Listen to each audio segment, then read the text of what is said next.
Ce que j'ai entre mes mains, on l'appelle le zircon. Aujourd'hui, il y a une localité qui se trouve en Casamance, on l'appelle Niafran. Et cette localité est connue maintenant à travers le monde à cause du zircon, qui est tellement convoité par beaucoup de sociétés, mais qui soulève également beaucoup de polémiques et beaucoup de problèmes, à tel point que les populations de Niafran sont aujourd'hui en train de se battre pour quand même qu'il y ait beaucoup plus de clarté dans la gestion de ce qui est très précieux. Parce qu'après le diamant, on parle beaucoup du zircon. Cette localité souffre à cause de ça. Quand vous regardez l'espace réel, vous voyez les régions côtières. Vous voyez aussi d'autres dégâts causés par l'exploitation du zircon. Nous allons vous proposer aujourd'hui un reportage, tout d'abord sur la localité de Niafran, les difficultés que cette localité est en train de vivre, mais également un autre reportage beaucoup plus poignant que nous allons vous proposer et qui va vous parler véritablement de ce désastre qui est en train de vivre la population de Niafran. Tout cela, ce sera dans votre émission et nous serons avec notre confrère Jonas qui a abattu un travail extraordinaire. Et vous allez savoir ce qui se passe réellement dans Niafran.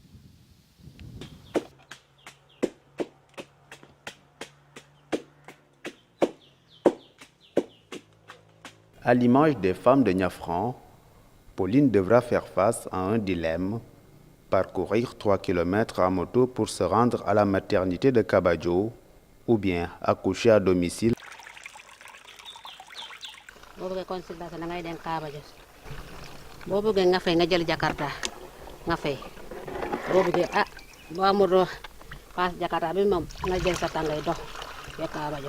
Elle vit dans ce village depuis une quarantaine d'années. Plusieurs générations de femmes ont donné naissance grâce à son assistance. Wow, manqué na rek mako jaba manqué na manqué na parce que amul maternité fi mota dafa dedet amul dara fi ñu amul fi amul depuis kañ ngoy jappalé ñi dafa bari xalé yi légui lañu commencé mu ne légui bo amé bi parti jëne nga den kaaba jo du nonu de nanguma lolu lolu lay buka ma am fi maternité mo ba ci man lolu la buka damay sona damay ñaan ben tay mak na legi mun ko am man dama bakat mota ma ñaan leen bu le dimbal ma ci man ma am maternité mo ba ci man legi dama maket dama am keneen suma xale yi ñu fi bu makete kenn mu ñu taxaw fofu ñu liggéey suma liggéey damay sona de sukudi di ñu def fofu mairie bi kay ma dem sukudi ma ñibi suma ke lolu baax dafay métti si man de dimbale ma bu baax ma am ko dëkk bi mu bu ma amee lolu baax na si man. Le poste de santé Saint-Benoît de Kabadjo polarise tous les patients de la zone. Créée en 1974, la structure n'a pas d'ambulance pour assurer l'évacuation sanitaire. Ainsi, les populations environnantes devront se démerder pour acheminer leurs malades jusqu'ici. Et quant aux femmes qui auront la malchance d'accoucher chez elles, une pénalité pécuniaire leur est imposée. Jigéen yi dañu sonn parce que boo ëmbee box na bi kab ya lañ koy demee wasin bu jotee da ngay sonn kii jigéen bi taxaw ni moo ñuy jàppale fii ci affaire cosaan waaw fu ñu toll ni affaire gouvernement dugul ñu taxawal hôpital bi dëkk bi bu ñu ne Kabadjo te waa Kabadjo ñu ne boo fi wasinee tamit dañ lay almaan da nga te almaan boobu nag da ngay fay 20 000 même da nga dem ba sa nga jege sa kër gi hôpital baa ngi ni nga wasin fii da ngay fay 20 000 waaw loolu daal moo ñu jaxle te loolu métti na ci ñun matu kenn xamut heure bu mu lay attaqué da ngay dem dox nii rek affaire bi attaqué la doo xam ni nga koy def il faut nga wasin ci yoon te dafa sori waaw loolu donc moo ñu jaxle. Il y a des inopinés. Déjà que sama inopiné ces femmes n'ont pas le temps même de venir. Et surtout les filles mères qui ne savent même pas, c'est le temps, quand ils ont des contractions, ils ne savent pas que c'est le temps d'un accouchement, elles peuvent accoucher. De bonnes actions, elles sont nombreuses. Cette bâtisse, par exemple, qui fait office de centre polyvalent, est l'œuvre de touristes norvégiens. L'école primaire également a vu le jour grâce au financement d'une association de ressortissants néerlandais. Nothing. Government has did nothing here. The only infrastructure you can see here in the village is done by people from outside. Like the youth center is from an association in Norway called Friends of Njafrang in Norway that built us this youth center. All the wells that you see here are built by other people. You see the school of Njafrang is built by a foundation in Holland called Sticking Above Senegal. The only infrastructure you can see here is the gravel road, that gravel road there that connects Njafrang and Kabajo. That's the only thing that the government has done here. L'école dispose certes de bâtiments flambant neufs, mais dépourvus de clôture. Conséquence, les élèves sont plus qu'exposés pendant les heures de récréation ou d'éducation physique. Effectivement, il y a des dangers. D'abord, la circulation. Il y a les motos Jakarta qui passent, les personnes qui passent aussi n'importe comment. Et ce qui est sûr, on est au village, même si on ne peut pas être aussi le gendarme. Oui, parce qu'on est obligé aussi de collaborer avec la population, d'essayer quand même de leur faire comprendre certaines choses. Il y a aussi les animaux qui passent aussi, ainsi de suite. Donc la sécurité, là, vraiment, ça cause problème. Les édifices offerts par les touristes laissent apparaître un sentiment de laisser pour compte chez les villageois. Ceux-ci n'ont pas hésité de se tourner vers la Gambie pour y envoyer leurs malades, voire privilégier la monnaie, le dalasi, pour les échanges. Je vous l'avais dit tantôt, nous sommes là devant ce fromager sacré qui fait également office de place publique. Et quand on parle de place publique dans un village, c'est un lieu de rencontre. Alors, Jonas Bassen avait fait une enquête importante sur les difficultés vécues par ce village de Njafrang. Et là où on veut exploiter le zircon. Et vous l'avez remarqué, dans son reportage, le village manque de tout. Alors, Jonas, parlez-nous un peu. Quand vous avez passé quelques jours dans ce village, qu'est-ce que vous avez remarqué? Je l'avais dit tantôt, on a passé 3 jours, 4 jours autant pour moi dans ce village, mais nous avons constaté une pauvreté extraordinaire. Parce qu'il faut remarquer que dans ce village, il n'y a pas d'électricité, il n'y a pas de poste de santé. L'école également construite, c'est l'œuvre de touristes. Même le centre où se rassemblent les jeunes, ce sont les touristes. Donc, dans ce village, l'État est absent. Donc, ça fait partie de ce qui frustre pour la plupart des populations que nous avons rencontrées et que nous avons tendu nos micros. Alors, si on parle de la santé également, paraît-il que les femmes qui veulent accoucher racontent d'énormes problèmes? Oui, Papali, les femmes qui veulent accoucher doivent le faire à 2 à 3 km de Njafrang. Ces femmes-là vont dans le poste de centre de santé, j'allais dire, de Kabajo, et s'il arrive, elles accouchent à la maison, elles sont pénalisées. Elles doivent payer 20 000 francs.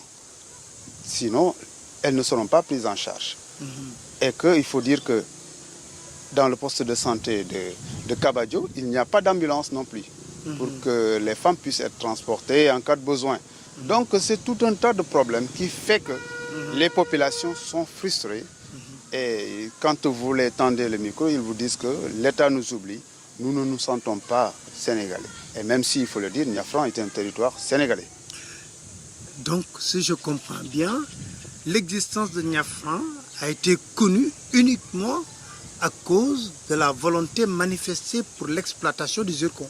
Exactement. Parce que essayer de, par exemple, faire un micro-trottoir qui connaît Njafrang, personne. Il a fallu qu'il y ait le zircon pour que les gens découvrent. Il y a une zone qui s'appelle Njafrang. Et que pendant toute la crise, les gens vous disent qu'il n'y a jamais eu d'attaque dans ce village. L'armée même n'est jamais venue dans ce village. Les gens vous le disent.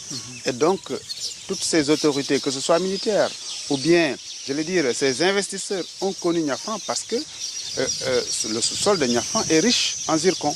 Donc, c'est à cause du zircon que Niafran est connu. Est-ce qu'il est arrivé que Arston, par exemple, puisse avoir des discussions avec ces villageois? Jusque-là, c'est le monsieur nommé Ibrahim Diaw, c'est lui que les villageois ont connu comme représentant d'Astron. C'est lui-même qui a fait l'étude d'impact environnemental, c'est-à-dire l'étude qui devait permettre de démarrer l'exploitation, de voir s'il y a des dangers environnementaux. Bon, à part ce dernier, il n'y a pas eu une personnalité d'Astron, à ma connaissance, qui est venue sur le terrain pour s'enquérir de la situation. Voilà la situation qui prévaut à Niafran, vous l'avez entendu. Hein. Après cela, comme je vous l'avais dit, hein, nous avons déjà fait le point sur la situation qui prévaut dans le village. Nous allons continuer après par la suite pour vous proposer concrètement le reportage qui a été réalisé sur la problématique de l'exploitation du zircon. Vous allez écouter également M. Ousmane Sané, qui est le porte-parole du comité qui a été mis en place par les villageois contre l'exploitation du zircon. Nous allons écouter aussi d'autres personnes, des membres du Forum civil, d'autres personnes aussi qui sont pour l'exploitation du zircon. Tout cela, nous allons vous faire vivre la situation qui prévaut ici, dans ce village de Niafran, et qui est gros de risques.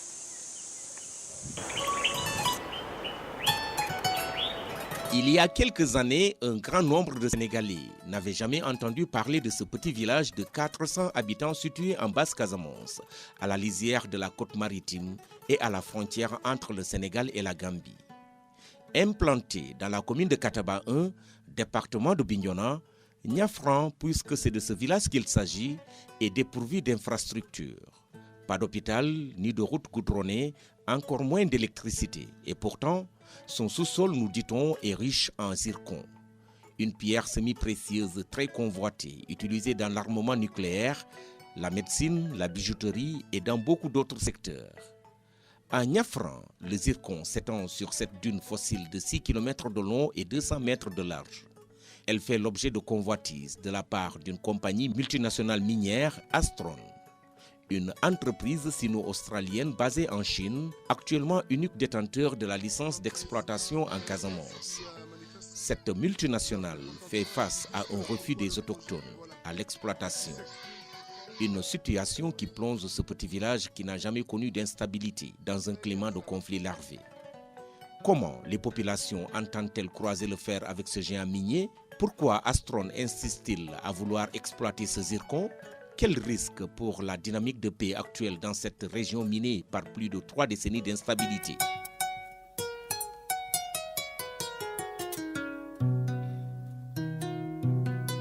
Tout a commencé à l'an 2000 avec l'avènement de la première alternance au Sénégal.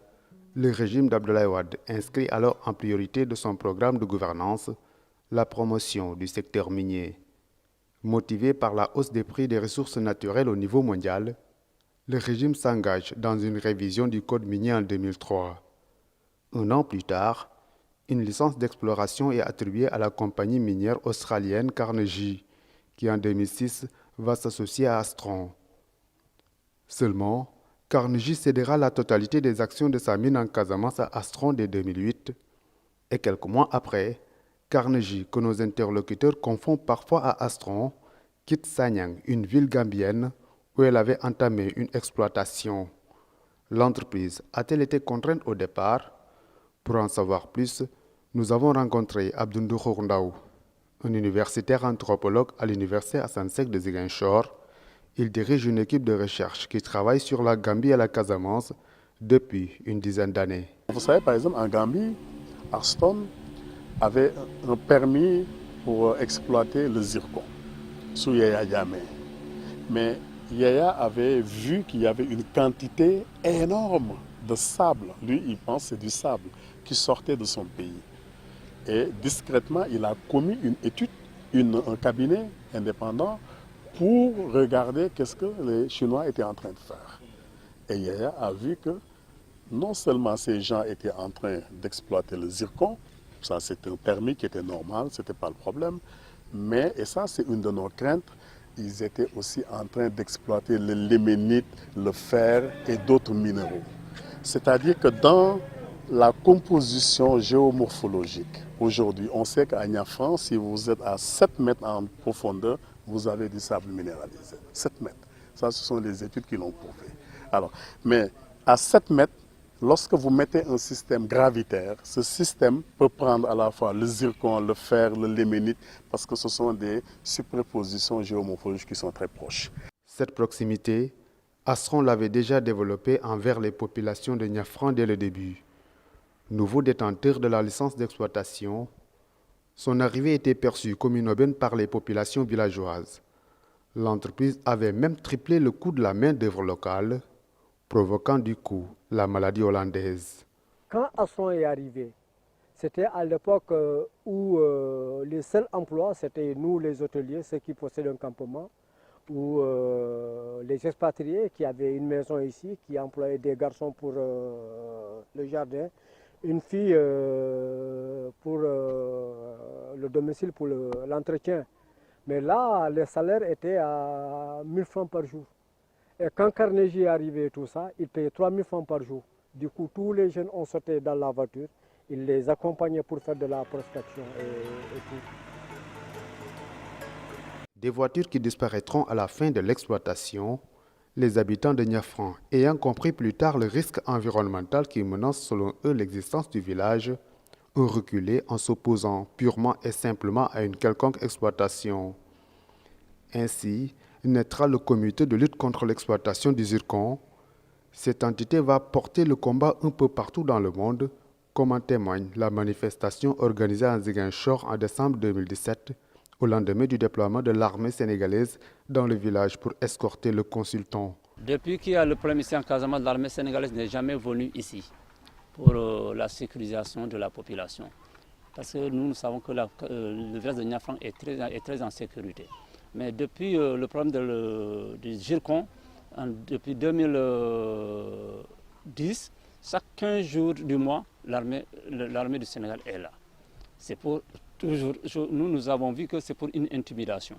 Jusqu'à le CICR est venu même nous rencontrer. On a signalé au CICR, le comité international de la Croix-Rouge. Ce que fait l'armée ici, ça ne nous plaît pas du tout. On ne peut pas battre avec des militaires. Nous, on a bossé de Ibrahima Diaw. Depuis Ibrahima Diaw, il est venu, on a dit à tous les gens, ils ont crié, il a dit non, non projet, non au projet, non au projet. Jusqu'à là, on est en train de faire un peu avec des militaires aussi. Des militaires sont en train de pousser nous. Nous aussi, on est en train de le pousser à Ibrahima Diaw. Mais le jour là, nous, on est prêts. S'ils vont tuer nous, ils tuent nous.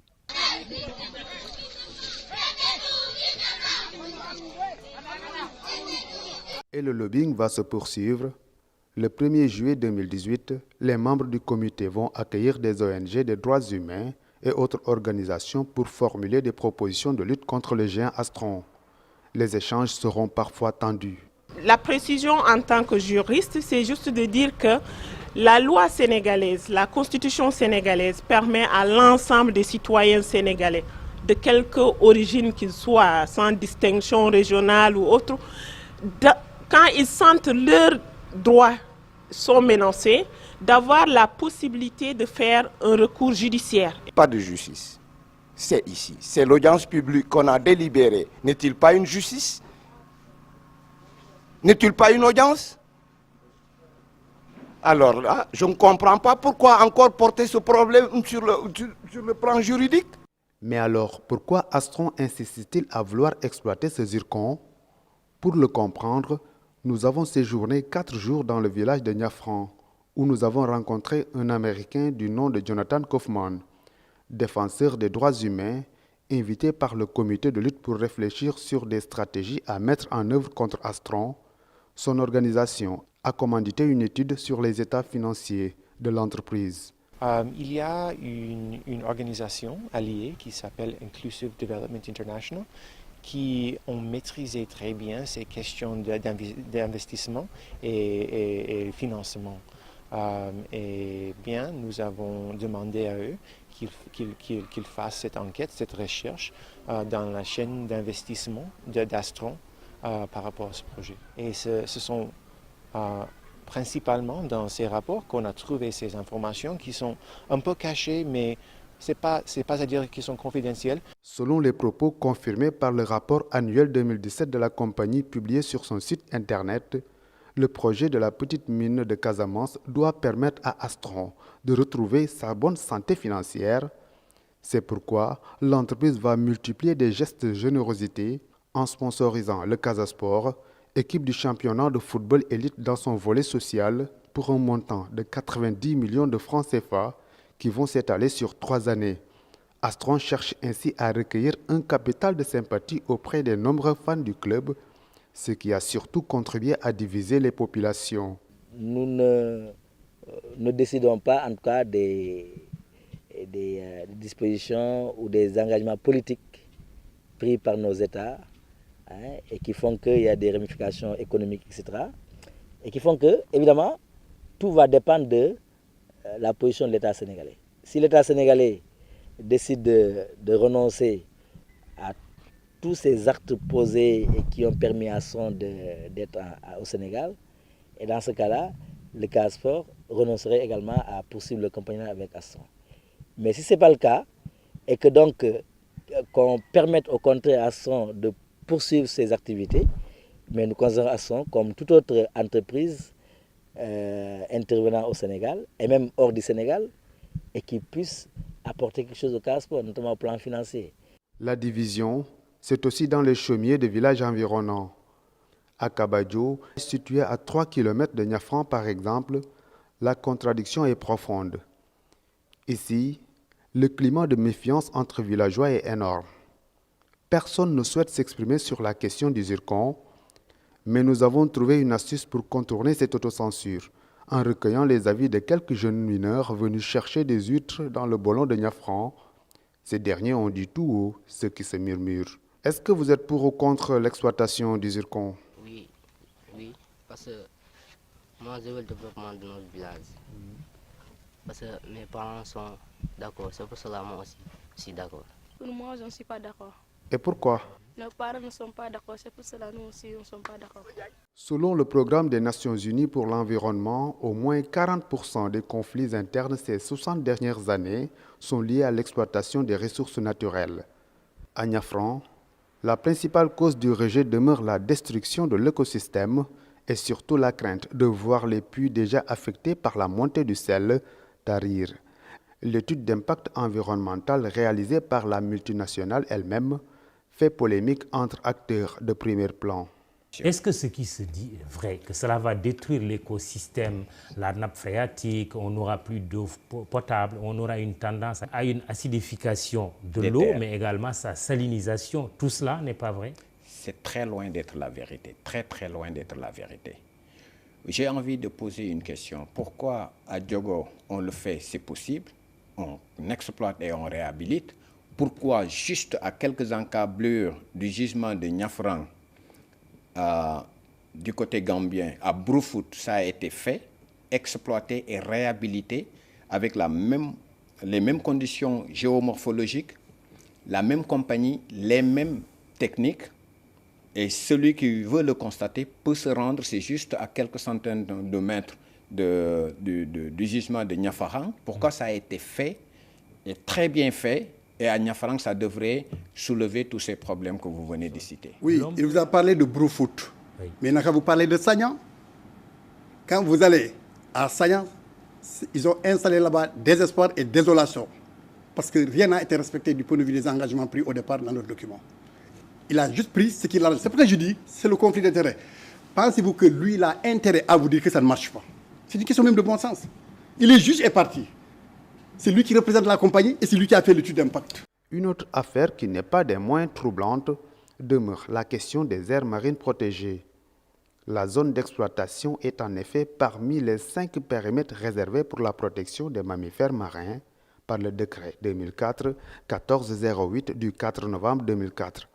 Paradoxe, 26 novembre 2004, Carnegie a obtenu par arrêté ministériel numéro 10-455 une licence de cette même aire marine protégée. C'est même l'État qui a envoyé l'aire marine protégée pour dire à la population il ne faut pas que vous y alliez pour extraire le sable parce que c'est dangereux pour l'avancée de la mer. Et eux, ils veulent l'écraser à leur tour. C'est pas censé. On ne peut pas dire une chose et son contraire.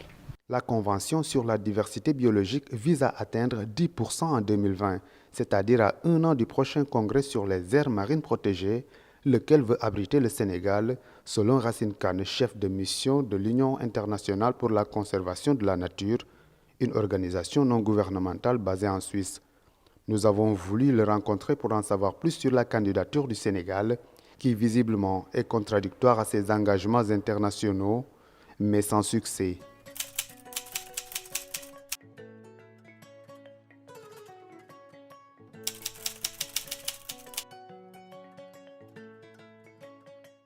Comme dans tout projet du genre, il faut une enquête publique, c'est-à-dire une consultation des citoyens pour recueillir leurs avis avant tout démarrage. Mais là, ce sont les populations de Kabadio qui sont saisies, plutôt que celles de Niafran qui abrite le site d'exploitation. Kabadio dit que les terres sur lesquelles ce projet devrait intervenir, le zircon devrait être exploité, notamment Niafran, appartient à leurs ancêtres et donc dans leur périmètre. Donc, toutes choses qui doivent se faire, même si les populations de Niafran donnent leur avis, c'est d'abord eux, leur terre, c'est la terre de leurs ancêtres, dont les discussions doivent se passer à leur niveau d'abord. Donc, c'est des problèmes parmi lesquels le foncier qui ont été cités parmi les éléments déclencheurs ou déterminants, en tout cas, de ce blocus que nous constatons. Autre chose, certains opposants du projet ont relevé des cas d'abus de confiance au cours de l'enquête publique. Donc à partir de 2016, le gouvernement a essayé d'initier maintenant une enquête publique. Il semblerait que ça s'est fait sous fond de corruption, mais le jour de la restitution, l'enquêteur a reconnu qu'il y avait quand même des cas d'achat de conscience. Nous allons chercher à en savoir plus en contactant le responsable de l'enquête, un certain Ibrahima Sagna. Suite à son refus de nous recevoir, nous avons enregistré notre discussion sans son autorisation. Allô, bonjour. Allô? Oui, bonjour. Bonjour. Je suis bien avec M. Ibrahima Sagna, CR de Djouloulou. Oui. À qui j'ai l'honneur? C'est Jonas Bassen, je suis journaliste indépendant. Je travaille sur le zircon et que nous menons une investigation sur ce projet-là. En fait, c'est vous qui menez l'enquête publique? Bon, ça fait 2 ans de cela, c'est pas aujourd'hui. Oui, d'accord, mais nous voudrions avoir une interview. Actuellement, c'est pas moi. Oui, 2 ans de cela, c'est vous qui menez l'enquête. Est-ce que vous pouvez nous accorder une interview sur l'enquête? Parce qu'il paraît qu'il y a eu des cas d'achat de conscience. Bon, mais maintenant, ce que je voudrais, oui, c'est un travail qui m'a été demandé par M. Sikere et je l'ai remis. J'ai remis ça au gouverneur. Adressez-vous au niveau du gouverneur, là. C'est mieux, quoi. Mais vous ne pouvez pas répondre à nos questions parce qu'il y a non, je ne suis pas autorisé à le faire. Mais est-ce que vous pouvez confirmer qu'il y a eu des cas d'achat de conscience? Mais, monsieur, j'ai dit que, permettez-moi, que j'ai reçu des trucs, je ne peux pas répondre à aucune des questions. Ok. D'accord, merci. Ok, merci, ok. De cette polémique apparaîtra un troisième protagoniste, le mouvement des forces démocratiques de Casamance, un groupe irrédentiste qui lutte pour l'autonomie de la région depuis plus de 3 décennies. Dans une déclaration adressée à la presse, un des leaders de l'aile dure du mouvement menace de reprendre des armes pour s'opposer à toute exploitation. L'exploitation du zircon à Niafran va représenter, comment ça se dit, du volcan, la crache du volcan, c'est-à-dire la reprise du feu. Ça c'est clair. Plusieurs fois nous avons convenu avec le Sénégal de ne rien toucher et d'attendre le règlement d'abord du conflit. Niafran, c'était même quelque part un moment une base arrière de la rébellion. Et moi, c'est pas que je dis que ce que la rébellion dit, c'est ce qu'il faut faire. Tout le monde connaît mes positions sur ces questions, mais je pense qu'il y a quand même des menaces réelles d'une instabilité dans cette région, dans cette partie de la Basse-Casamance, si l'État veut continuer à imposer ce projet minier. Ça, c'est clair. Alors, je ne crois pas que ce soit une bonne symbolique d'installer, par exemple, les forces de l'ordre pour contrôler l'exploitation de ça. De toute façon, dans les conditions actuelles, il faut prévoir qu'il y ait des problèmes lorsque, évidemment, Arston décidera d'exploiter ces minerais. La vie économique poursuit son cours dans un calme précaire et les populations continuent à tirer profit de cette générosité de la nature. Si à Kabadjo, les risques de tension entre groupes ethniques sont palpables, à Niafran, le climat de suspicion qui règne n'a pas entaché la cohabitation entre la majorité chrétienne et celles païennes qui vivent dans une ambiance joviale. Mais jusqu'à quand ?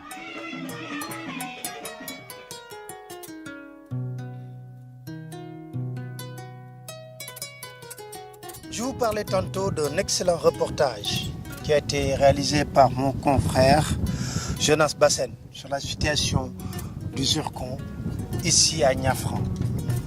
Jonas, d'abord, comment l'idée vous est venue de faire ce reportage? Merci Papa Lénian, merci de m'avoir invité.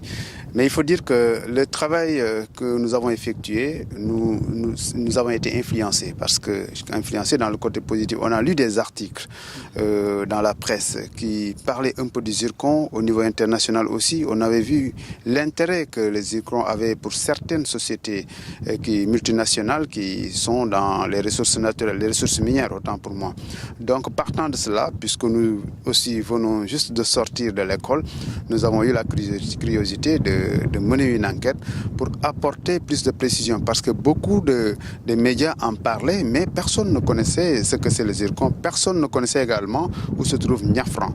Et donc c'est pourquoi avec mon ami avec qui on forme une équipe, Lassana Sadio, on a tenté de venir découvrir Niafran et voir ce qui se dit là-bas, quelle est la réalité, qu'est-ce qui se passe pour que les Sénégalais puissent savoir.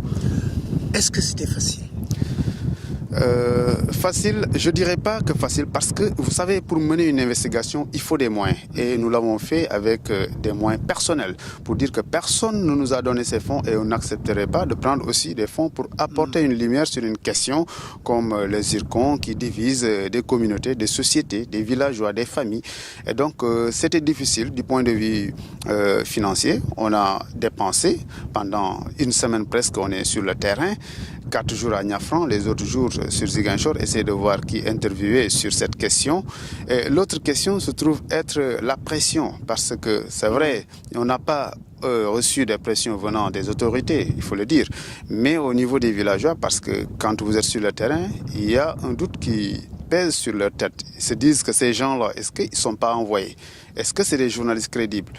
Alors, c'est tout un tas de questionnements qui résonnaient sur la tête quand vous voyez les gens qui vous accueillent, sur la tête des gens qui vous accueillent la plupart. Donc, c'était un peu difficile.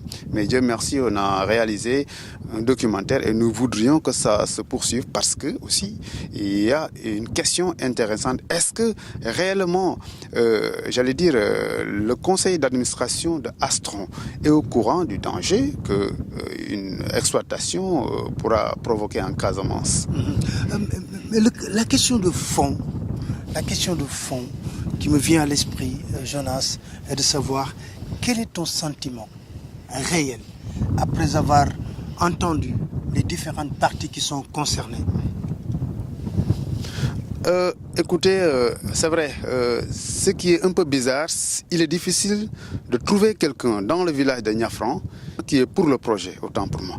Pour la plupart des gens qu'on a rencontrés, ils se disent être contre une exploitation du zircon. Les gens qui sont pour, on a tenté de voir, est difficile d'en trouver. Et donc ça, c'est un problème réel. Alors qu'on sait qu'au Sénégal aujourd'hui, si vous voulez exploiter les ressources naturelles, vous devrez avoir l'assentiment des populations. Ça, je pense que c'est le référendum sur les points qu'on avait proposés aux citoyens. Sur les 15 points, voilà. Donc, je pense que c'est difficile de trouver quelqu'un qui est pour l'exploitation du zircon. C'est ça qui a frappé, du coup, mon attention. Maintenant, peut-être dans les autres localités, il y a des gens, parce qu'il y a la pression, hein, il y a la pression dans le village. Même si vous êtes pour, il y a des gens qui nous souffrent. Si vous êtes pour, vous n'osez pas vous signaler. Donc, je pense que c'est toute une curiosité qui est là et qu'il faut toujours essayer de percer et comprendre pourquoi ces gens-là sont pour l'exploitation. Est-ce que, concrètement, vous pensez qu'il y a un danger à faire du forcing avec peut-être les forces armées, avec peut-être des intimidations pour exploiter le zircon au détriment de la volonté populaire? Niafran, moi je ne suis pas là peut-être pour dire il faut exploiter ou ne pas exploiter. Mais ce qu'il faut comprendre, c'est qu'aussi on est dans une zone sensible. Pour quelqu'un qui connaît un peu la Casamance, on sait que Niafran, c'est une zone sensible. Et donc, si on amène les forces de l'ordre pour qu'ils encadrent la zone qu'on exploite, je ne pense pas que ça soit la bonne manière, la meilleure méthode. Ça peut aujourd'hui raviver le feu, j'allais dire, envenimer la situation qui aujourd'hui a connu vraiment une situation de paix que les Casamançais ont connue. Donc je pense qu'il faudrait que l'on puisse encore davantage discuter avec les populations, essayer de proposer, je pense, quelque chose de sérieux pour que peut-être ils vont accepter l'exploitation. Je ne sais pas. Est-ce que l'espoir est permis? Je ne dirais pas non parce que je suis très pragmatique. Je pense que de la discussion jaillira toujours la lumière. Il faut qu'ils discutent avec les citoyens qui sont des Sénégalais, qui peut-être ne sont pas contents parce qu'ils voient que l'État est absent. Mais je pense que c'est possible. Ils n'ont qu'à discuter avec eux. Très bien. Alors, c'était Jonas Bassène, hein, le journaliste qui a réalisé le reportage que nous avons montré. Après Jonas Bassène, nous aurons Ousmane Sané, qui est le porte-parole du comité qui a été mis en place ici à Niafran pour continuer de discuter de ce problème qui est lancinant. Mais je rappelle toujours que les multinationales ont une certaine force. Et cette force, c'est de pouvoir utiliser toujours la manipulation pour arriver à leur fin. Mais nous sommes dans une zone sensible. Ça revient toujours dans les discours. Et qu'on gagnerait quand même à discuter avec les habitants de Niafran, les habitants des localités qui sont concernés par ce problème, pour qu'on essaie de trouver la bonne solution.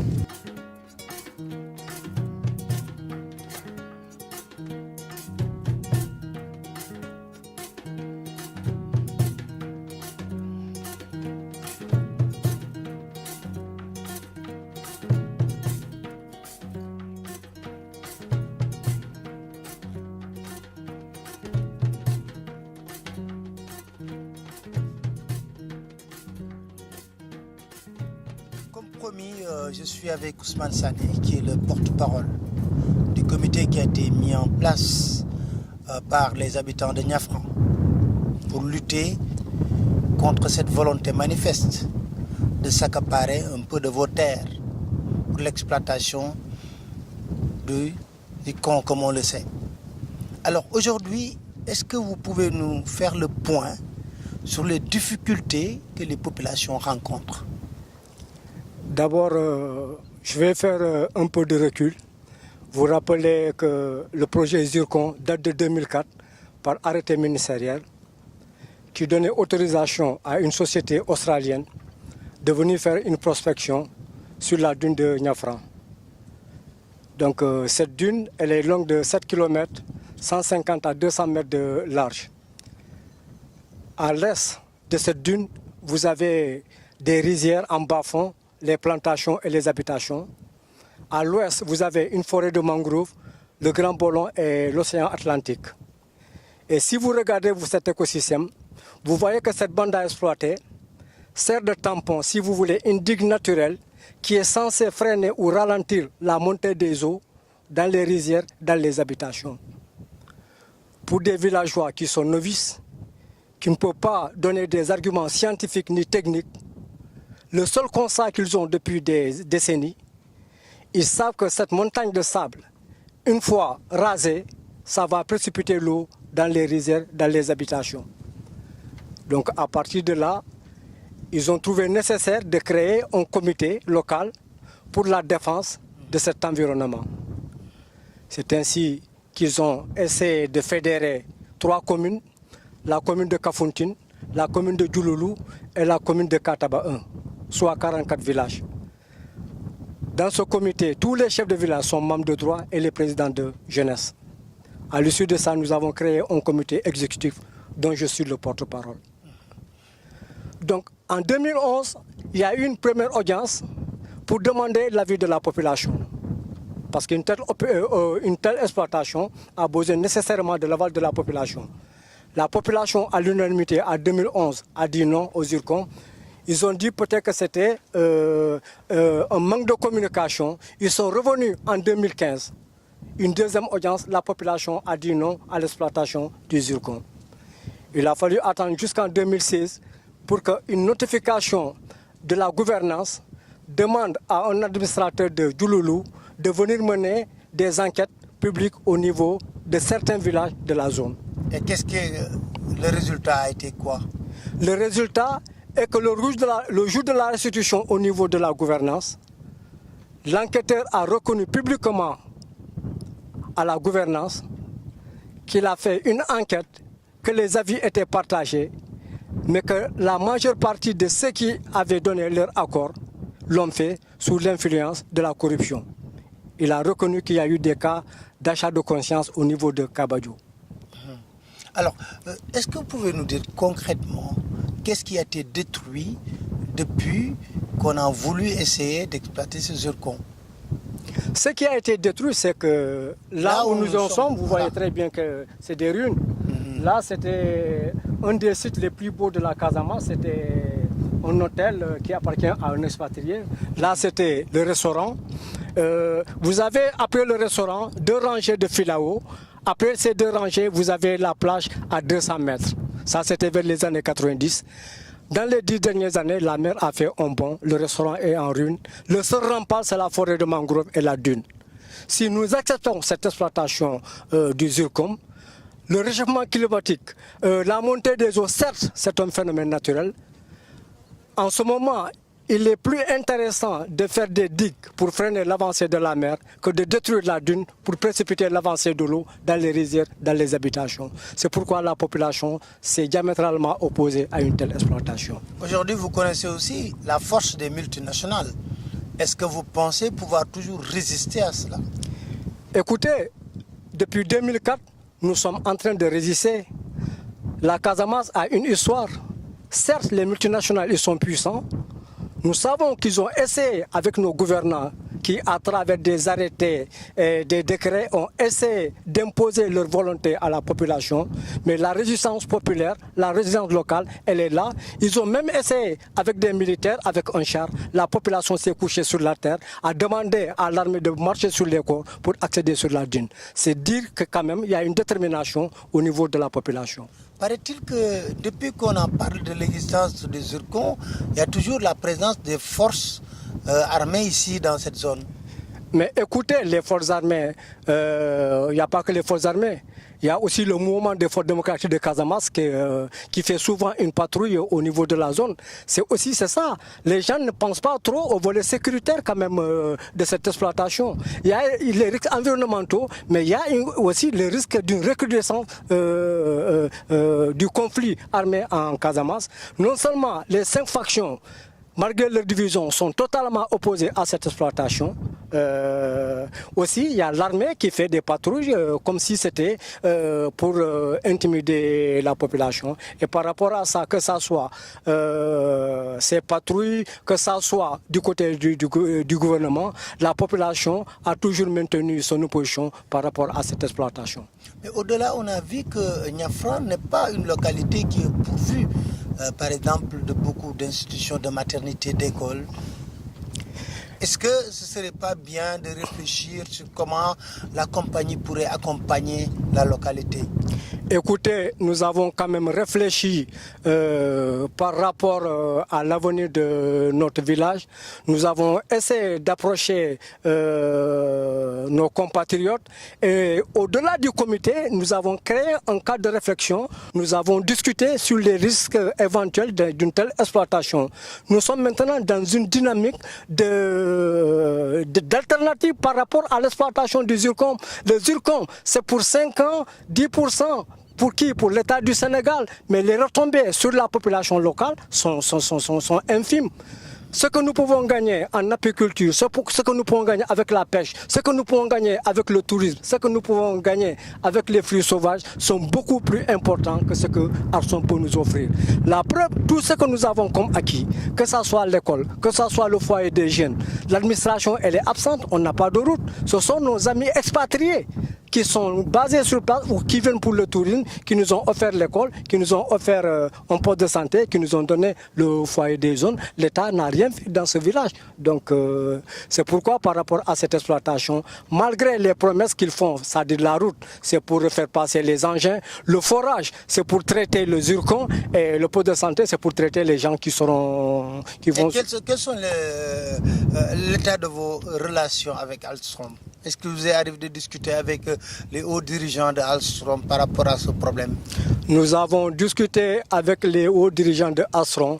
Pas plus que ce mois de mai, nous avons encore reçu une délégation de Alstom à travers certains cadres de la Casamance, le groupe de réflexion pour la paix en Casamance, dont le président c'est Robert Sagnan.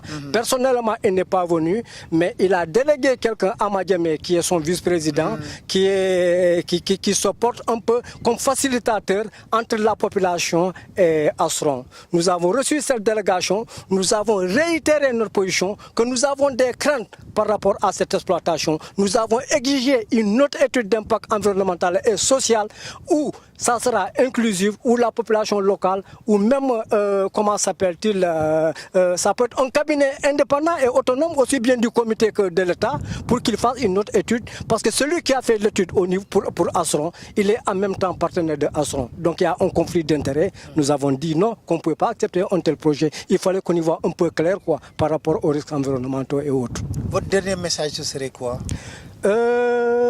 Nous demanderons au gouvernement sénégalais de méditer sur les causes profondes du conflit en Casamance. C'est parti de l'accaparement de terres et peut-être un peu de sentiment de frustration par rapport aux premiers cadres qui sont venus en Casamance. Donc 30 ans, 35 ans après, vouloir exploiter par la force le zircon de Niafran au moment où le mouvement des forces démocratiques de Casamance, toute tendance confondue, s'est opposé à un tel projet, je pense qu'il faut plutôt aller dans le sens de dialoguer, de privilégier le dialogue pour trouver une solution acceptable pour toutes les parties. C'est ce que nous souhaitons. Très bien. Merci beaucoup, M. Ousmane Sani. Je rappelle que vous êtes le porte-parole du comité qui a été mis en place ici au niveau de Niafran, qui lutte contre l'exploitation du zircon voulue par une multinationale Alstom. Je vous remercie. Merci beaucoup. C'est moi qui vous remercie, monsieur.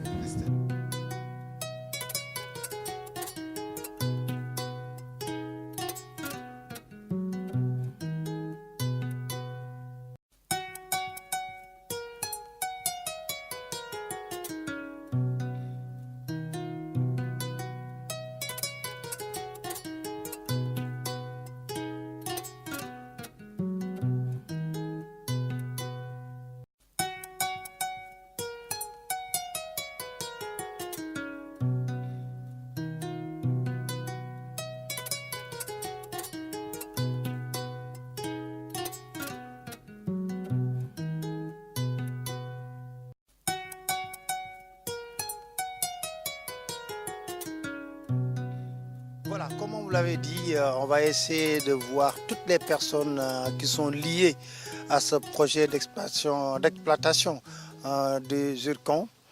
On a eu à prendre des personnes qui sont contre ce projet. Mais pour équilibrer, on a tenu également à prendre des personnes qui sont pour la réalisation de l'exploitation du zircon. Je suis avec Mamadou Diaban, qui est là avec moi. Et on va parler, parce que lui, il est partisan du oui pour l'exploitation du zircon. Alors, dis-moi, d'abord, pourquoi vous êtes d'accord pour l'exploitation au niveau de Niafran de ce zircon? Merci, Pape Allé. Je remercie le bon Dieu d'avoir m'avoir permis de parler de ce programme qui est le zircon, qui a duré dans notre zone. Ce programme-là, depuis 2004, les gens en parlent. Moi, je suis le coordinateur du camp qui est favorable à l'exploitation du zircon dans la zone de Kabadjo. Depuis 2004, je suivais ce programme-là parce que depuis la première réunion, j'étais là-bas, j'étais le secrétaire de séance. Le premier jour, on avait discuté, c'est par rapport aux faveurs que le village ou bien la zone devait avoir. Et en son temps, on ne parlait même pas de danger ni d'un autre mouvement qui devait s'accaparer de ce zircon. De 2004 jusqu'en 2009, on discutait avec nos partenaires. Astrom. Ouais, autant c'était Carnegie. Bon. Entre-temps, il y avait Astrom qui était venu. Maintenant, entre-temps, de 2004 à 2009, c'était les populations qui discutaient avec Astrom ou Carnegie pour l'exploitation du zircon. Et on discutait sur ce que les populations peuvent bénéficier de ce programme. À un certain moment, les résidents qui sont au niveau de la dune se sont mêlés là-dedans. C'est-à-dire ceux qui sont sur la dune, ceux qui ont des campements, des toubabs, ont commencé à infiltrer les populations, à leur demander de refuser de ce programme. Ceux qui habitent à Niafran. À Niafran. Ceux qui habitent même dans les villages environnants, ceux qui sont dans d'autres villages. Parce qu'ils disaient que dès qu'on commence l'exploitation, eux, durant toute cette durée, ils ne seront pas à Niafran ou bien dans la zone. Qui sont-ils réellement? La plupart sont des Français. La plupart sont des Français. Donc, ils ont intoxiqué les populations, diabolisé le projet, et en même temps financer des gens pour qu'ils soient catégoriques à ce projet. Moi, j'étais à Niafran tout à l'heure, je n'ai pas vu de Toubab. Si, ils sont là-bas, ils ont des maisons là-bas. Vous n'avez pas fait le tour de Niafran. Il y a des maisons des Toubab qui sont là-bas. Les propriétaires de campements sont tous des Européens. Il n'y a pas un noir à part Papis Badian. Tout le reste, même Papis Badian, il avait une femme, il était en Allemagne, il avait une femme, mais lui, il ne s'est pas mêlé dans ce. Mais tous ceux qui sont là-bas sont liés avec les Occidentaux. Donc, ils ont poussé les populations à refuser. Moi, depuis 2009, j'ai vu que ce qui se passe là-bas, franchement dit, ce n'est pas la réaction des populations, mais il y a quelqu'un qui est derrière qui les pousse. Et à partir de 2009, ils ont essayé d'intégrer les MFDC. Autant ils n'étaient pas là-bas. Les MFDC, au début, ils n'étaient même pas impliqués dans ce programme. Si les populations de Kabadjo avaient accepté l'exploitation du zircon en 2004, avant 2009, personne ne va parler de zircon dans la zone. Mais quand on remarque également l'exploitation du zircon va amener des conséquences au plan de vue environnemental. Ça c'est réel. Ça c'est réel vu la configuration de la zone. Donc est-ce que des études réelles ont été menées par rapport à l'exploitation du zircon et ses conséquences environnementales? Par rapport à ça, l'étude impact environnemental, ça c'est le rôle de l'État. Est-ce que l'État l'a fait? Nous, les populations n'exploitent pas le zircon. Le zircon sera exploité par une société et l'État. Donc nous, ce qui nous intéresse, c'est ce qu'il doit faire dans notre zone. Maintenant, c'est l'État qui doit protéger sa population. Je ne pense pas qu'un État comme le Sénégal doit pousser ses populations dans créer une catastrophe pour ses populations. À 500 mètres du site, là où on doit faire l'exploitation, du côté de la Gambie, ça a été exploité. Mais là-bas, Yaya Jammeh, à un certain moment, a compris qu'il y a une destruction du sable et il a arrêté ça. Yaya n'a pas arrêté. À Karton, Yaya a exploité, après il a exploité le sable marin. Il a tout pris ça. Il y a de grands trous là-bas. Yaya a exploité et il a amené le sable. Il a vendu le sable. Est-ce que ça, c'est pas dangereux? C'est pas bon. Ça, c'est pas bon. Mais ici, on ne nous a pas dit qu'ils vont amener le sable. Ils vont exploiter. On ne nous a pas dit qu'ils vont amener le sable marin. Ils vont exploiter le zircon. Et là, ils vont exploiter, ça n'a pas de contact avec l'océan. On amène les gens au bord de l'océan pour leur dire que oui, c'est là où on doit passer l'océan. Avant, c'est là où on doit. C'est pas là-bas. La dune, il n'y a que deux campements. Bon, un campement plus une maison des Hollandais, ou bien 2 maisons des Hollandais et la maison de Sow, le berger. Il n'y a que 4 maisons là-bas. C'est là-bas qu'on doit exploiter, et non au bord de l'océan. Alors qu'il y a à exploiter le bord de l'océan. Si tu es là-bas, tu vois là où il y a à exploiter. Pourtant, jusqu'à aujourd'hui, il n'y a rien à Caton, ni de l'autre côté. Mais pourquoi le projet est bloqué alors? Le projet est bloqué parce que, moi, c'est le projet parce qu'il y a des intérêts qui sont là-dedans. Quels sont ces intérêts? Ces intérêts, en tout cas, il y a l'État en sait quelque chose. Les Occidentaux sont là-bas, je ne sais pas. Maintenant, l'autre problème, c'est parce que le MFDC s'est mêlé là-dedans. Mais quand on regarde la localité comme Niafran, est dépourvue de moyens, il n'y a pas d'école, il n'y a rien, absolument rien. Est-ce qu'on peut exploiter le zircon en laissant comme tel un village? Non, c'est par rapport à ça. Avant l'exploitation, il y avait un mémorandum qui a été déjà établi. Avant l'exploitation, pendant l'exploitation et après l'exploitation. Pour l'intérêt des villages, pour le développement des villages, ça a été bel et bien écrit par les populations, signé par le maire et signé par la compagnie. Le maire de la localité a déjà mis son cachet par rapport au mémorandum que les populations ont mis sur place. Dans ce mémorandum, on n'a parlé que de l'intérêt de la zone, des populations et des Casacés. Maintenant, le reste, ça c'est le problème de l'État et la compagnie. Mais on parle de conflit d'intérêt entre celui qui a réalisé l'étude environnementale et la société qui doit exploiter le zircon. Bon, maintenant, il faut s'adresser à celui qui l'a fait. Parce qu'on nous disait que c'est lui le consultant de la compagnie, Armstrong.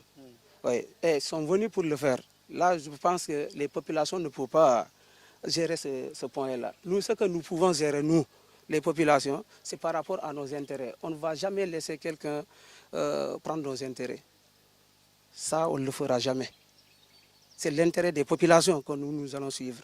Est-ce que vous êtes majoritaire dans votre position? Bon, ils ont fait l'enquête publique. Si nous ne sommes pas majoritaires, l'enquête publique a montré que la majorité veut l'exploitation et ils ont peur. Mais par rapport à cette enquête publique, on parle d'achat de conscience, on parle de corruption. Ça n'a jamais... qui a fait cette corruption? Il l'a fait village par village. Et il était libre, il est choisi par l'autorité. Le gars, il est à Djouloulou. Si je savais, j'allais vous demander de passer. C'est lui, il est là-bas jusqu'à aujourd'hui. Il a fait des villages. Mais lui, il a été interpellé dans un reportage, mais il refuse de parler dans le reportage. Parce qu'il a été menacé.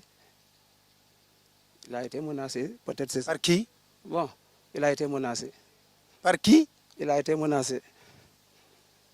Si vous dites ça, c'est vague. Oui, c'est vague. Je sais bien, il a été menacé. Moi-même, j'avais été menacé. Mais moi, je sais bien que ce que je dis, je le maîtrise. Vous habitez à Niafran, mais paraît-il que vous... Kabadjo, pas Niafran. Pas Niafran, j'habite à Kabadjo. Kabadjo et Niafran, c'était le même village. Après que Niafran a eu son chef de village, mais c'était le même village. Ouais. Maintenant, le tissu social, aujourd'hui, vu la crise qu'il y a entre Kabadjo, Niafran, le tissu social va se détériorer davantage. Parce qu'il y a un camp pour, un camp qui est contre.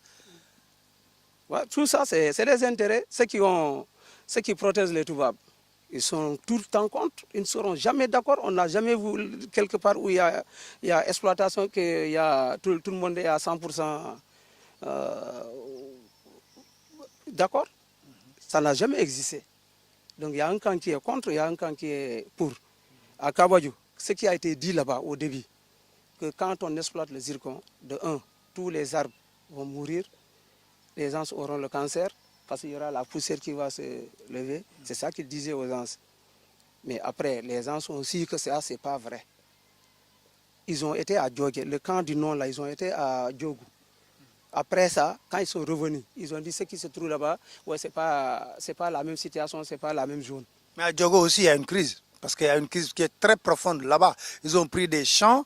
Aujourd'hui, la population de Diogo, que je connais très bien, avec GECO, sont en train de râler pour poser des problèmes qui sont réels et c'est des problèmes d'ordre environnementaux. Ouais, maintenant, tout ça, je dis tout ça, c'est l'État qui doit gérer ça. Les populations ne peuvent pas. Quand il y a exploitation quelque part, je sais bien que même dans les pays riches, là où il y a exploitation, ça a des conséquences. On ne peut pas creuser la terre et qu'il n'y ait pas de conséquences. Ça, c'est ces conséquences. On peut si les conséquences, comment on appelle là, les avantages sont plus un peu importants que les conséquences, là, il faut voir maintenant de... Mais est-ce qu'on a senti l'État véritablement prendre ses responsabilités dans cette crise?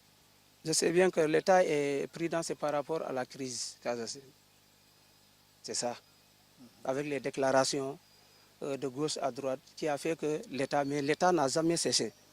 Parce que chaque fois, l'État est en train de demander les populations. Ils envoient des missions là-bas par rapport à l'exploitation. Et ils ne vont jamais lâcher. Et vous croyez qu'on va exploiter? Bon, nous, en tout cas, s'il y a le développement de notre localité et qu'il y ait le bonheur de tout le monde, surtout tout le Sénégal, moi, je souhaite qu'on l'exploite. Parce que tant qu'on n'exploite pas aussi, nous, notre zone ne sera jamais développée. Déjà, il y a l'arrêté sur la dune pour des constructions et autres. Depuis 2004, personne ne peut construire une maison sur la dune. Personne ne peut rien, on ne peut rien développer dans notre secteur là-bas. Parce qu'il y a l'arrêté. Les gens ne viennent pas, les gens n'investissent pas.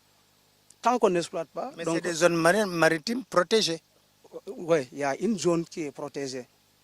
Comment une zone maritime protégée peut faire l'objet d'exploitation? Cette zone-là n'est pas touchée par l'exploitation. Encore, je reviens sur ça. Là où on vous a montré, ce n'est pas là-bas où on doit exploiter. Ces missions-là, ces rencontres-là, nous, on leur a tout le temps demandé qu'on s'assoive et qu'on dise la vérité. Et on fait une mission ensemble, claire. On va ensemble, on va vous montrer là où ils doivent exploiter, là où on ne doit pas exploiter. Là où on vous a amené, ce n'est pas là-bas où on doit exploiter. L'exploitation, c'est la dune que vous montez sur la dune, c'est à peu près à 50 à 70 mètres. C'est cette dune-là qui sera exploitée et non là où on vous a amené. Alors, dites-nous, votre dernier message serait quoi? Mon message serait que s'il y a le développement et qu'il n'y ait pas de danger, il n'y ait pas de danger qui est supérieur aux avantages, que les gens s'entendent et trouver que ça soit aussi, que l'exploitation se fasse aussi dans la transparence. Surtout ça. Voilà. Les populations, ce que leur doit, on leur donne. Ouais. Et ce que l'État aussi doit avoir, qu'il n'a qu'à le prendre dans la transparence, il n'y a aucun problème. Merci beaucoup, Mamadou. Mamadou Diaban, nous remercions beaucoup. Voilà, on a eu à prendre tous les camps qui sont dans le cadre de l'exploitation du zircon, qui est un problème très complexe, véritablement complexe, et que c'était le camp du oui, qui sont pour l'exploitation du zircon. Vous avez entendu aussi d'autres personnes. Voilà pour le moment ce que nous avons pu glaner comme information sur ce conflit qui jusqu'à présent n'a pas encore trouvé de solution. Et nous allons poursuivre pour essayer également d'avoir d'autres versions par rapport à cette situation. Merci beaucoup.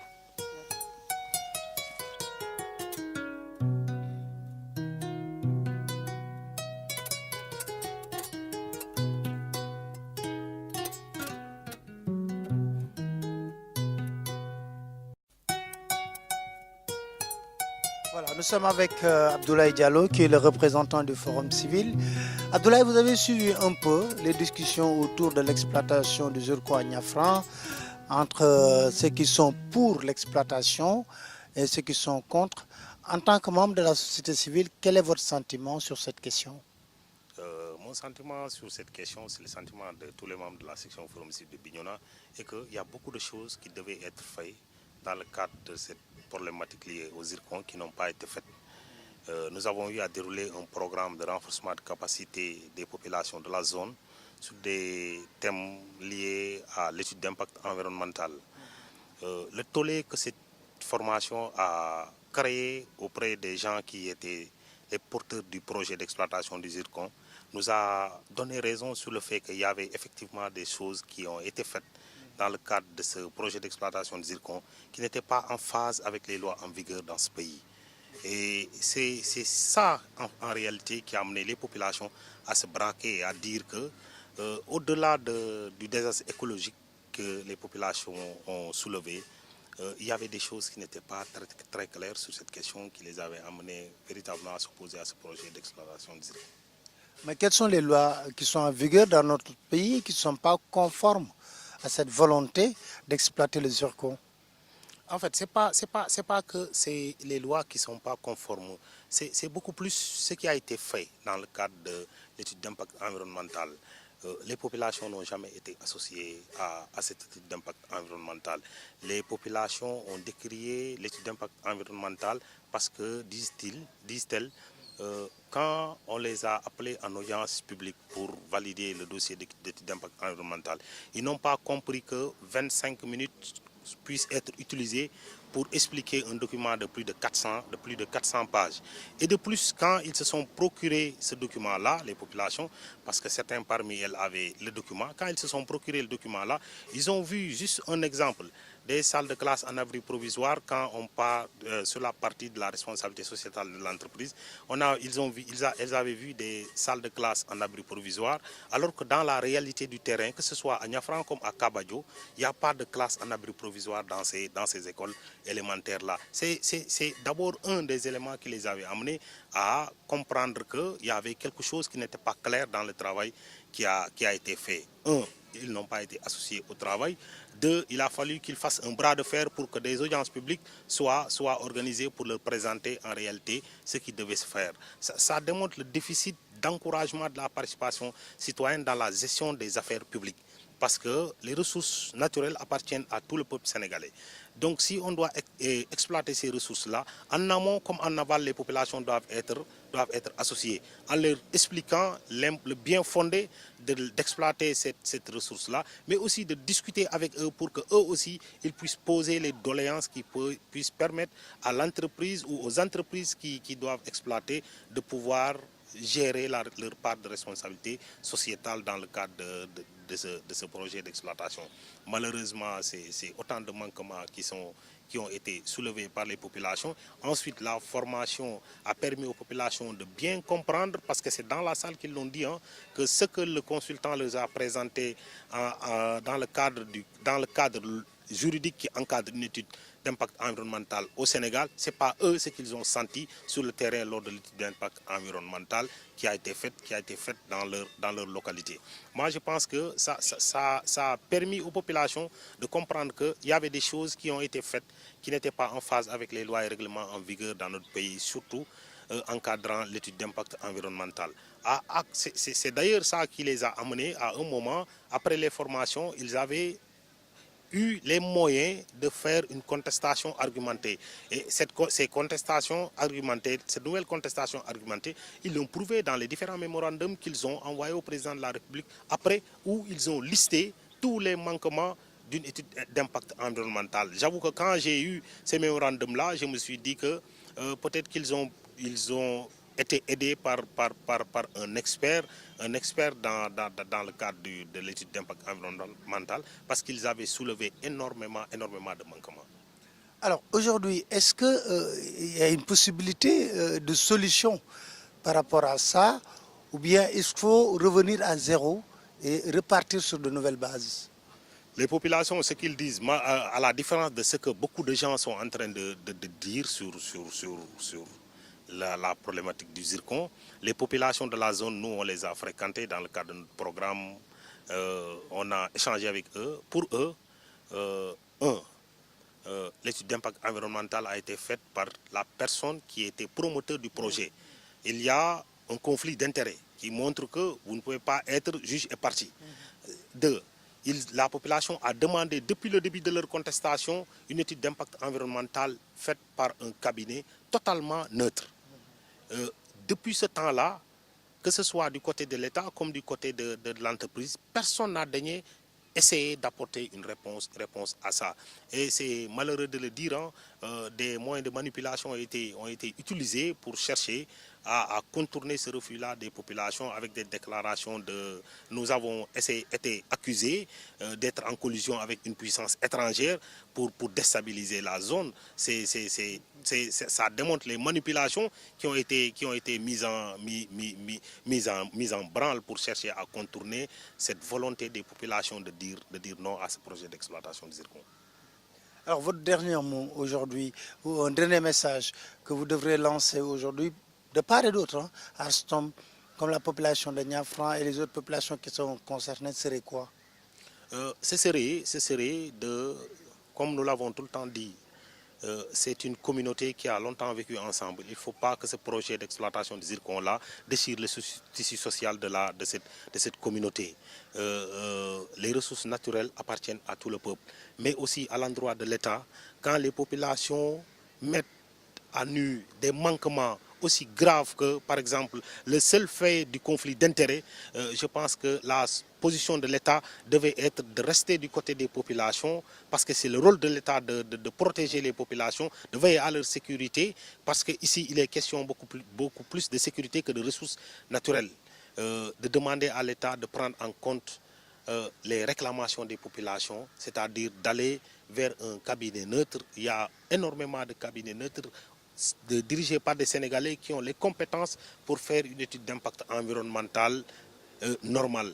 Il y a énormément de cabinets étrangers qui ont les compétences pour faire ça. Je pense que c'est d'appeler véritablement l'État à prendre en compte cet appel des populations qui est de faire appel à véritablement un cabinet neutre pour faire une étude d'impact environnemental qui respectera, qui sortira les réels dangers qui peuvent surgir de cette exploitation de zircon, ou bien qui va prouver à la population qu'en réalité, elle pense qu'il y a danger pour l'exploitation de ce zircon-là, mais qu'en réalité, il n'y a pas de danger.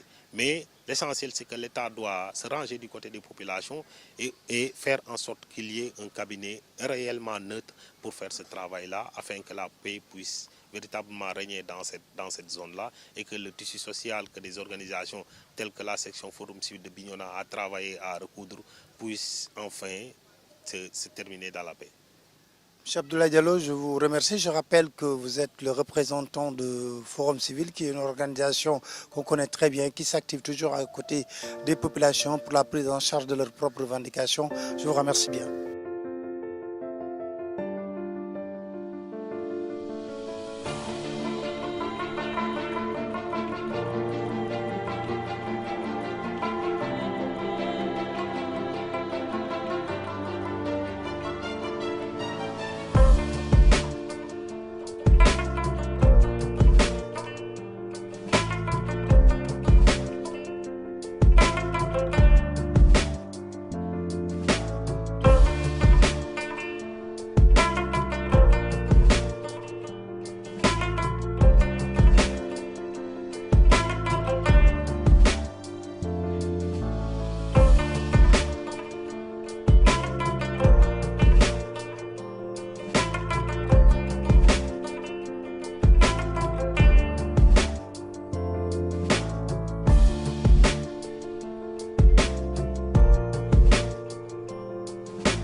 Voilà, nous sommes à la fin de notre reportage qui a été consacré au problème de l'exploitation du zircon à Niafra. Vous avez entendu toutes les parties qui sont concernées, qui se sont exprimées clairement par rapport à leur point de vue sur l'exploitation du zircon à Niafra. Mais toujours est-il que la population cherche une seule chose, une véritable discussion franche, honnête, entre les compagnies qui veulent exploiter le zircon. On connaît déjà les problèmes du zircon dans une localité comme Diogo, avec Gico. Et on sait très bien que nous sommes dans une zone qui est très sensible, la zone casamançaise. Déjà, le tissu social est en train de s'effriter dans cette localité. Niafran manque de tout. Vous l'avez vu dans vos reportages. Donc, l'État doit prendre ses responsabilités, de même qu'Armstrong qui doit exploiter le zircon.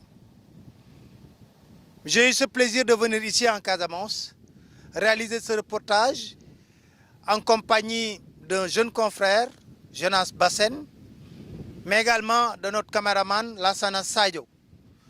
Et que nous allons poursuivre l'aventure. Parce que l'objectif que nous voulons, c'est de permettre aux Sénégalais de vivre réellement les préoccupations des Sénégalais dans leur localité.